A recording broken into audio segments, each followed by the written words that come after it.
आज हम बात करेंगे इलेक्ट्रोकन्वल्सिव थेरेपी के बारे में, जिसे आम भाषा में शॉक थेरेपी के नाम से भी जाना जाता है। आखिर अक्सर आपने देखा होगा हिंदी फिल्मों में या फिर प्रचार माध्यमों में कि ईसीटी को किस तरह दर्शाया जाता है। 4-5 लोग आके रोगी को पकड़ते हैं, फिर उसको इलेक्ट्रिक करंट दिया जाता है।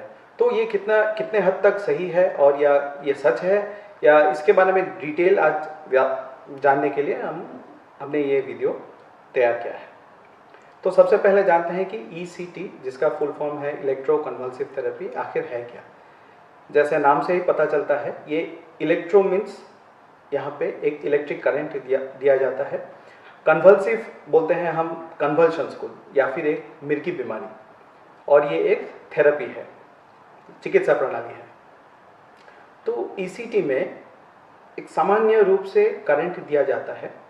यहाँ 2 जगह इलेक्ट्रोड रख के ब्रेन में थोड़ा सामान्य सा इलेक्ट्रिक करंट दिया जाता है। इस देने के बाद पेशेंट का एक हल्का सा मिर्गी जैसा स्टेट आता है, और इससे होता क्या है कि ब्रेन के अंदर, दिमाग के अंदर जो रसायन है, इसमें परिवर्तन होना चालू कर देते हैं। इसी परिवर्तन के वजह से रोगी में लक्षणों का सुधार होता है।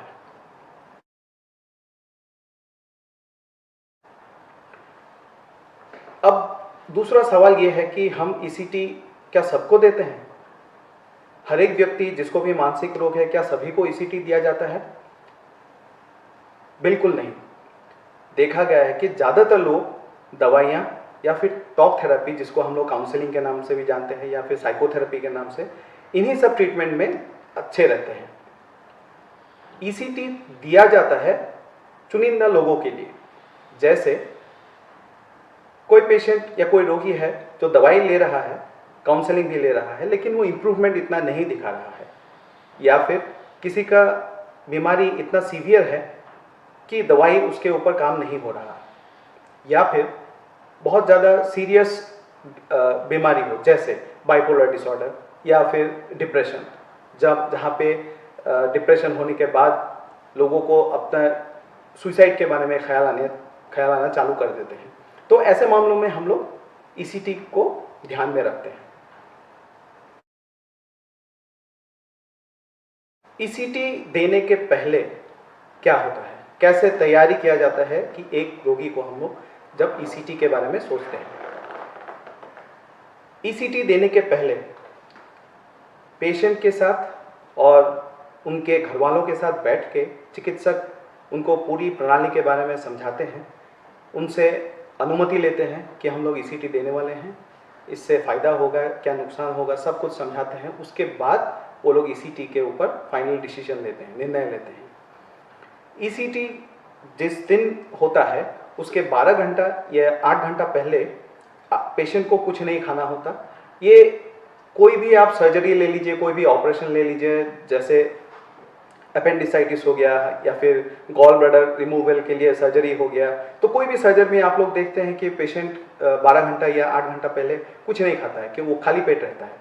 उसी तरह ईसीटी में भी उनको खाली पेट रहना पड़ता है। फिर ईसीटी के दिन हम ये एडवाइस करते हैं, परामर्श देते हैं ये लोगों को कि आप अपना सर जो है शैम्पू से धो के आएँ, क्योंकि उसमें हमें यहाँ पे कुछ लीड लगाने होते हैं, ताकि हम लोग देख पाएँ ईसीटी देने के बाद आपके ब्रेन में एक्टिविटी कैसा चल रहा है, ठीक से ईसीटी मिला है कि नहीं। इसी और दूसरा चीज़ है कि आप अगर कोई जैसे अंगूठी, गहना, कान का बाली, ये सब खोल के आएँ, और जिस तरह नॉर्मल सर्जरी में होता है उसी तरह प्रोसीजर फॉलो किया जाता है इसमें। अब ईसीटी के दौरान हम लोग क्या करते हैं? फिर से वही बात, जैसे ऑपरेशन में, ताकि रोगी को कोई कष्ट ना हो, उनको एक सुई दिया जाता है। इसको हम कहते हैं एनेस्थेटिक एजेंट। ये एनेस्थेटिक एजेंट एनेस्थेसिया का काम करता है, जहाँ पे रोगी इंजेक्शन सुई लगाने के बाद बेहोश हो जाता है। दूसरा सुई लगता है ताकि, जैसे मैंने आपको बताया कि ये करंट देने के बाद एक हल्का सा झटका लगता है रोगी को। इस झटके से कभी कभी क्या होता है, उनके मांसपेशियों में दर्द होना चालू करता है बाद में। तो ताकि ये सब ना हो, इसीलिए दूसरा सुई लगाया जाता है, जहाँ पे पूरा मांसपेशी ढीला हो जाता है और वो बेहोश हो जाते हैं, वो टेबल पे लेटे रहते हैं, उनको कुछ भी मालूम नहीं पड़ता है। उनका सांस लेना कंट्रोल किया जाता है, एनेस्थीसिया और ऑक्सीजन हम लोग देते हैं साथ साथ। फिर हम लोग उनका पल्स कैसा है, ब्लड प्रेशर ठीक है या नहीं है, उनका टेम्परेचर कैसा है, ये सब मॉनिटर करने के लिए मशीन रहता है अंदर। वो मशीन से हम लोग कनेक्ट करके उनको देखते हैं, सब ठीक ठाक हो रहा है तभी ईसीटी देते हैं। ईसीटी के दौरान जैसे ही झटका लगता है, कभी कभी ऐसा होता है कि पेशेंट अपने ही जिह्वा को अपने दांतों से काट लेता है। इससे ना होने के लिए, इसको रोकने के लिए हम लोग एक गार्ड का व्यवहार करते हैं जो मुंह के अंदर हम लोग डाल देते हैं। तो ये पूरा प्रणाली लगभग 5 या 10 मिनट से ज़्यादा नहीं लगता है। एक बार ईसीटी देने के बाद पेशेंट बेहोश रहता है। वो तुरंत जो एनेस्थेटिक एजेंट जो पहला सुई लगा था उससे उभर नहीं पाता है। तो इस दौरान ईसीटी टेबल से पेशेंट को निकाल के हम लोग एक दूसरे रूम में रख देते हैं, जिसको हम लोग कहते हैं रिकवरी रूम। अब इस रिकवरी रूम में नर्सेस, डॉक्टर्स सभी लोग मौजूद रहते हैं। ये पेशेंट को लगातार देखते रहते हैं कि उनका पल्स कैसा है, सांस ठीक से वो ले पा रहे हैं कि नहीं, वो तो अभी बेहोश है, सांस ले पा रहे हैं कि नहीं, कहीं कोई उनको इंजुरी तो नहीं हुआ, चोट तो नहीं लगी कहीं पे। और जब तक उनको जब तक उनका होश नहीं आता है तब तक उनको वहीं पे रखा जाता है। ज़्यादातर लोग 10 या 15 मिनट के अंदर होश में आ जाते हैं और वो अपना काम में फिर चले जाते हैं।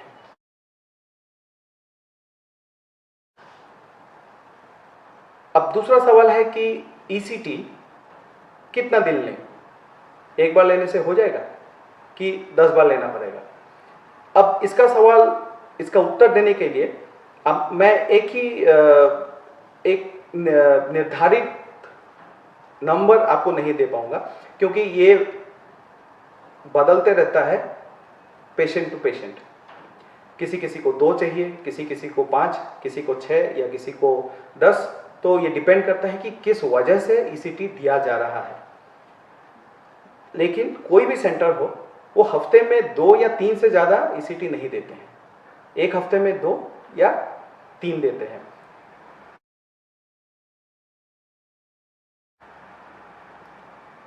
अभी बहुत सारे लोग सवाल करते हैं कि क्या ईसीटी बहुत सेफ है? ऐसा है कि ईसीटी अगर आप कंपेयर करें इसको, अगर आप तुलना करें दवाइयों के साथ या फिर दूसरे ट्रीटमेंट पद्धति के साथ, प्रणाली के साथ, तो देखा गया है कि ईसीटी एक बहुत ही सेफ तरीका है, एक सेफ प्रणाली है। ईसीटी में जितना साइड इफेक्ट होता है उससे कई ज़्यादा साइड इफेक्ट दवाइयों में देखा है। तो ईसीटी से डरने की कोई ज़रूरत नहीं है। ईसीटी एक बहुत ही सेफ प्रणाली है। हाँ, लेकिन ईसीटी में जैसे मैंने आपको बताया कि एक एनेस्थेटिक एजेंट डालते हैं, जो पहला सुई डाला गया था, इन सब वजह से जैसे दूसरे सर्जरी में होता है, उनमें जितना साइड इफेक्ट होता है ईसीटी में भी इतना ही साइड इफेक्ट होता है। अब ईसीटी जो हम लोग देते हैं वो कितना कारगर है, कितना काम करता है, वो कितने फायदेमंद है? आपने पहले सुना होगा ईसीटी, जैसे मैंने पहले बताया, ईसीटी हम तभी देते हैं जब बीमारी गंभीर हो या जब बीमारी दवाइयों से ठीक नहीं हो रहा है। इसका मतलब ये है कि ईसीटी तो डेफिनेटली सार्थक है, ईसीटी से फ़ायदा होगा ही। लेकिन ईसीटी का एक प्रॉब्लम ये है कि ईसीटी का जो फ़ायदा देखा जाता है वो ज़्यादा दिन तक नहीं रहता, वो कुछ हफ्ते तक रहता है। फिर पेशेंट अगर दूसरी दवाइयों पे वो नहीं रहता है तो उनका चांसेस ये है कि वो फिर से लक्षण उनके आने चालू कर देते हैं। तो इसीलिए हम यही उपदेश देते हैं कि अगर ईसीटी आप लें, लेकिन साथ ही साथ दवाइयाँ भी लें। इससे फ़ायदा ये होता है कि चूंकि आप ईसीटी ले रहे हैं, उनका बीमारी जल्दी ठीक हो जाएगा। ईसीटी लेने का फ़ायदा ये रहेगा कि आपका जो दवाई का डोज है वो कम लगेगा। ज़्यादातर ऐसा ही होता है, कभी भी, लेकिन किसी किसी लोगों में ज़्यादा डोज भी चाहिए। तो ईसीटी डेफिनेटली फ़ायदेमंद है। लोग हमसे पूछते हैं कि ईसीटी लेने के बाद क्या मेरे दिमाग में कोई नष्ट होगा, कोई डैमेज हो जाएगा दिमाग का, क्या मैं पढ़ पाऊंगा? क्या मैं अपना काम रेगुलरली कर पाऊंगा, ठीक से कर पाऊंगा, क्या मैं गाड़ी चला पाऊंगा, इन सब सारे सवाल, बहुत सारे सवाल आते हैं। अभी तक जितना भी इन्वेस्टिगेशंस हुआ है, आप सीटी स्कैन ब्रेन ले लीजिए या फिर एमआरआई का ब्रेन ले लीजिए या फिर दूसरे जितने भी स्टडीज़ हुए हैं, सारे स्टडीज़ में देखा गया है कि ईसीटी से ब्रेन का कोई भी नुकसान नहीं होता है। लेकिन हर एक चीज़ का कुछ ना कुछ साइड इफ़ेक्ट्स तो रहता ही है। ईसीटी का साइड इफ़ेक्ट्स क्या है? तुरंत जो साइड इफ़ेक्ट्स देखा जाता है वो ईसीटी देने के बाद, जैसे पेशेंट, मैंने जैसे बताया, रिकवरी रूम में रहते हैं, जैसे ही होश आता है उनको, और या फिर जिस दिन वो ईसीटी लेते हैं उस दौरान उनको उल्टी आ सकता है या फिर उल्टी का भाव हो सकता है, सर दर्द हो सकता है, या फिर बातें भूल सकते हैं। वो आज ईसीटी लिया, आज उनको ये ख्याल नहीं रहेगा कि आज कौन सा दिन है, कौन सा बार है, क्या साल है आज, या फिर वो कहाँ पे है। लेकिन ये सारा अस्थाई है, ये परमानेंटली नहीं रहता है। ये 24 घंटे तक रहेगा, फिर धीरे धीरे अपने आप से वो ठीक हो जाता है। किसी किसी लोगों में ये देखा जाता है कि वो भूलने की जो बीमारी है वो कुछ दिन ज़्यादा चलता है, लेकिन आज तक मैक्सिमम ये 6 महीने तक ही चला है, उससे ज़्यादा नहीं जा सकता ये, और ये अपने आप ठीक होने वाला एक बीमारी है। सो ईसीटी का साइड इफ़ेक्ट्स मोटा मोटी यही है।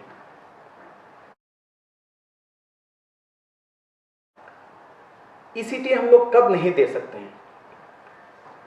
सही मायने में बोलूँ तो ऐसा कोई भी कंडीशन नहीं है, स्थिति नहीं है जहाँ पे हम लोग ईसीटी नहीं दे पाते हैं। लेकिन हाँ, कुछ कुछ ऐसे स्थिति है जहाँ पे ईसीटी देने के पहले हमें कुछ और हमें एक्स्ट्रा ध्यान में रखना होता है। जैसे मान लीजिए किसी को हार्ट अटैक आ गया, 3 महीने पहले उनको एक हार्ट अटैक आया है, या फिर किसी को स्ट्रोक हो गया, या किसी कोई गर्भवती महिला है, या बुजुर्ग लोग, या फिर बच्चे 18 साल से कम उम्र में, तो इन सब केसेस में, या फिर किसी को फ्रैक्चर हो गया गले में या रीढ़ की हड्डी में किसी को फ्रैक्चर है, तो इन सब केसेस में हम लोगों को एक्स्ट्रा ध्यान रखना पड़ता है और कुछ चीज़ों का मुआयना करना पड़ता है। लेकिन ऐसा कोई भी स्थिति नहीं है जहां हम लोग ये नहीं दे पाते हैं।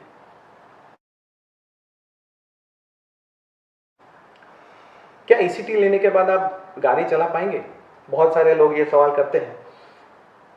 ऐसा बिल्कुल भी नहीं है कि आप गाड़ी नहीं चला पाएंगे, बिल्कुल चला पाएंगे। लेकिन सपोज किसी ने आज ईसीटी लिया है तो हम लोग ये मशवरा देते हैं कि आज के दिन आप ईसीटी ना चलाएं, 24 घंटे तक ईसीटी हमें गाड़ी ना चलाएं। और किसी ने अगर 1 या 2 हफ्ते लगातार ईसीटी लिया है तो उनसे हम कहते हैं कि आप हो सके तो 2 हफ्ते तक गाड़ी ना चलाएं, उसके बाद आप बिल्कुल चला सकते हैं गाड़ी, उसमें कोई पाबंदी नहीं है। अभी घर वाले जो पेशेंट ईसीटी ले रहे हैं उनको किस तरह से घर वाले उनका सपोर्ट कर सकते हैं या फिर सहायता कर सकते हैं? सबसे पहला तो ये है कि ईसीटी के बारे में जानें, आप लोग सही इंफॉर्मेशन, सही ज्ञान जानें कि ईसीटी असल में होता क्या है।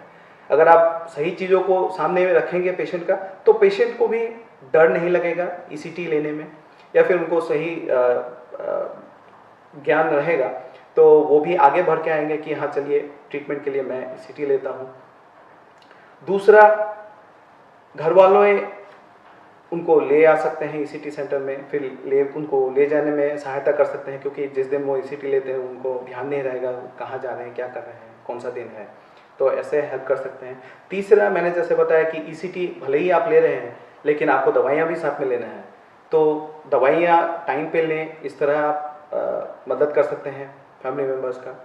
और ओवरऑल आप पेशेंट को सपोर्ट कीजिए, क्योंकि ईसीटी एक वैज्ञानिक तरीके से तैयार किया गया चिकित्सा प्रणाली है। ये कोई ऐसा नहीं है कि आप कोई भी करंट उठा के दिमाग में लगा दिया तो वो ईसीटी हो गया, नहीं, ये बिल्कुल नहीं है। हमारे पास अलग से मशीन रहता है जिससे हम लोग ये शॉक देते हैं। तो सही इन्फॉर्मेशन दीजिए पेशेंट को, आप भी जानिए, और ईसीटी का जो डर है उसको मिटाइए। धन्यवाद।